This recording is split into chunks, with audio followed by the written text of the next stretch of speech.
இட்லி சட்னி இல்லனா கார சட்னி சொல்லுவாங்க. இது பாத்தீங்கன்னா இட்லி, தோசை, சப்பாத்தி இல்லனா பணியாரம் கூட காம்பினேஷன் அல்டிமேட்டா இருக்கும். இது ஹோம்மேட் ஸ்டைல்ல எப்படி நம்ம பண்ண போறோம்ன்றதை நான் சொல்றேன். மிளகா பாத்தீங்கன்னா ஒரு 6ல இருந்து 8 குவாண்டிட்டி எடுத்துக்கோங்க. சின்ன வெங்காயம் ஒரு 5 இல்லனா ஒரு பெரிய வெங்காயம் எடுத்துக்கோங்க. ஒரு 4 பல் பூண்டு எடுத்துக்கோங்க. கோடிகுண்டு சைஸ்ல புளி எடுத்துக்கோங்க. தேவையான அளவு உப்பு, 2 டேபிள் ஸ்பூன் எண்ணெய் எடுத்துக்கோங்க. தாளிப்புக்கு பாத்தீங்கன்னா 1 டேபிள் ஸ்பூன் பாத்தீங்கன்னா ஒரு எண்ணெய் எடுத்துக்கோங்க.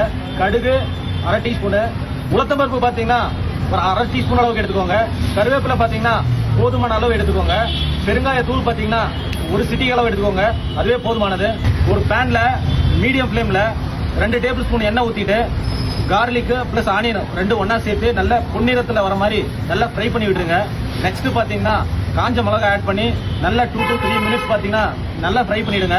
ஒரு 1/2 அன் ஹவர் கூல் பண்ணிட்டு மிக்ஸி ஜார்ல தேவையான அளவுக்கு தண்ணியை ஊற்றி நல்லா பேஸ்ட் மாதிரி பேஸ்ட் பண்ணிக்கோங்க. அதுக்கப்புறமா தாளிப்பை போட்டிங்கன்னா இந்த டேஸ்ட் வந்து பாத்தீங்கன்னா அவ்வளோ